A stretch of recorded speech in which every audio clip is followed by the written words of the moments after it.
Hello friends, Radhe Radhe, हरे कृष्णा। तो friend देखिए, आज का जो व्लॉग है मैं स्टार्ट कर रही थी अभी से। अभी शाम के 5 बज रहे हैं और मैं यहाँ पर कर रही थी कुछ ज्वेलरी की पैकिंग। और ज्वेलरी की वीडियो ना ऑलरेडी मैं दूसरे वाले चैनल पर अपलोड करूँगी, इस वाले चैनल पर अपलोड नहीं करूँगी, तो इसलिए सिर्फ मैं आपको ऐसे ही दिखा रही हूँ। यहाँ पर ज्वेलरी ये राधा कृष्णा जी की ज्वेलरी है। तो अगर किसी को देखनी है वो वीडियो तो आप लोग मेरे दूसरे चैनल पर जाकर विजिट कर सकते हैं, कान्हा ड्रेस क्रिएशन पे, ठीक है। तो वहाँ पर आपको इसकी फुल वीडियो मिल जाएगी। जो ज्वेलरी है ये कस्टमर की हैं और ये डिस्पैच करने जा रही थी मैं। और दूसरी बात मैं ये बोलना चाहती थी कि देखिए, कल मेरे साथ ना एक बहुत ही अलग ही वो हुआ एक्सपीरियंस, जो मैं आप लोगों के साथ शेयर करूँगी आज। मैंने एक शॉर्ट वीडियो भी बनाई थी और वो डाली थी, ठीक है। तो मैं एक बात बोलना चाहती हूँ कि पता है हुआ क्या, मेरे लोकल कस्टमर आए थे, और उन्होंने मुझसे 1 हफ्ते 10 दिन पहले ना कुछ ड्रेसेस बनाने के लिए बोला कि ड्रेसेस बना दो। उन्होंने कपड़ा पसंद किया खुद से, ठीक है। उसके बाद उन्होंने लेस खुद से चॉइस की। बोलते हैं कि घर में फंक्शन है लेकिन समर्स के हिसाब से हमें कपड़ा रखना है, गर्मी के हिसाब कि उन्हें ना गर्मी भी ना लगे कान्हा जी को, और फंक्शन के हिसाब से अच्छे से बना देना। और ये वाला फैब्रिक चूज़ कर, मतलब फैब्रिक उन्होंने चूज़ कर लिया। उसके बाद मैंने पूरा टाइम लगा के उनकी ड्रेस रेडी करके दी, कंप्लीट करके दी। और उसके बाद में मैंने पिछली वीडियो में आप लोगों के साथ शेयर भी की थी जो ड्रेसेस मैंने उनके लिए तैयार की थी, ठीक है। पूरा टाइम लगता है पैकिंग करने में, हर चीज़ में।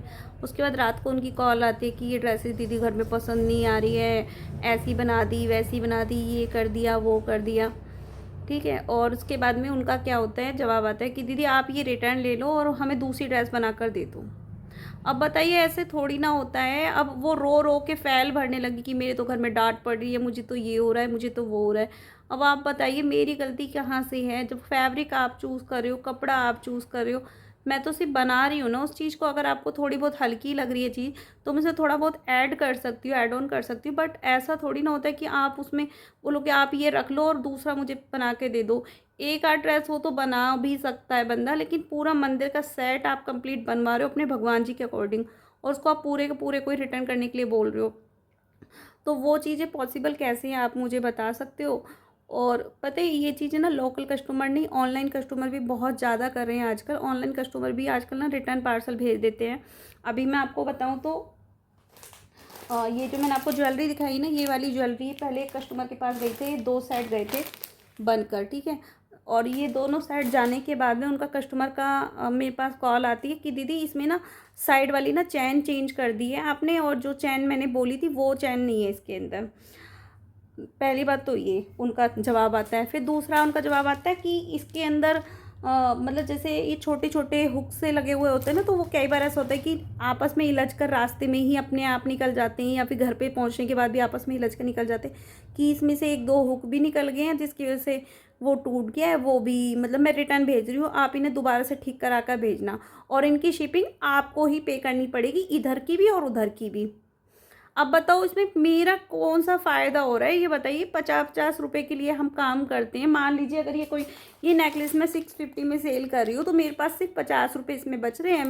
मैं इसमें बहुत ज़्यादा इनकम नहीं कर रही हूँ, बहुत ज़्यादा इनकम मुझे नहीं हो रही है इसके अंदर, है ना। सिर्फ 50 रुपये मैं बचा रही हूँ, और ऊपर से कि शिपिंग उधर की भी मैं दूँ और इधर की भी मैं दूँ, मतलब मैं 150 रुपीज़ में शिपिंग के अपनी पॉकेट से दे दूँ, है ना। और जहाँ से ये रेडी करवाए हैं वहाँ पर मैं चक्कर भी लगाऊँ, उसमें शिपिंग, वहाँ का भी शिपिंग मैं भरूँ, तो मुझे क्या प्रॉफिट हो रहा है ये आप लोग मुझे बता दीजिए। क्या ये चीज़ कस्टमर की ठीक है? और इसके अलावा एक एक्सीडेंट और मैं बताती हूँ। पिछले अभी 1 महीने पहले मेरे पास एक कस्टमर की 5-6 पगड़ियों का ऑर्डर था, 12 नंबर की, 4 पगड़ियों का ऑर्डर था 12 नंबर की, और मैंने उनकी तैयार करवा दी 12 नंबर की पगड़ियाँ और उनको भेज दी थी तैयार करने के बाद में। उसके बाद उनका कॉल आता है कि दीदी 12 नंबर के कान्हा जी को तो ये छोटी रह गई पगड़ियाँ। अब उन्होंने वो पार्सल मेरे पास रिटर्न भेजा कि ये पगड़ियाँ आप रख लो, मुझे दूसरी पगड़ियाँ रेडी करके दे दो। बताओ मेरा कौन सा प्रॉफिट हो रहा है इन सब चीज़ों में? अगर आप काम करते हो तो आप लोग मुझे बता दीजिए कि मैं जितना प्रॉफिट कर रही हूँ उससे ज़्यादा मेरा लॉस हो रहा है इन सब चीज़ों में। और ये चीज़ ना उनकी कस्टमर की गलती मैं ये बताती हूँ, उनके 12 नंबर के कान्हा जी, तो 12 नंबर के लिए उन्हें 14 नंबर की पगड़ी तैयार करवानी थी, क्योंकि हेयर्स लगाने के बाद 12 नंबर के कान्हा जी को 14 नंबर की पगड़ी आती है, ना कि 12 नंबर की, है ना। तो ये गलती कस्टमर की थी जिसकी भरपाई मुझे करनी है। अब शिपिंग चार्ज भी मैं पे करूँ दोबारा से पगड़ियाँ भी उनको रेडी करके मैं दूँ। दूसरा, कस्टमर ने तो मेरे पास रिटर्न भेज दिया, वो पगड़ियाँ पता नहीं कब तक मेरे पास पड़ी रहेंगी यूं ही, कब तक वो सेल होंगी। 12 नंबर की पगड़ियाँ है ना, 12 नंबर वाली पगड़ियाँ वो 10 नंबर को आएंगी हेयर्स के साथ में, है ना।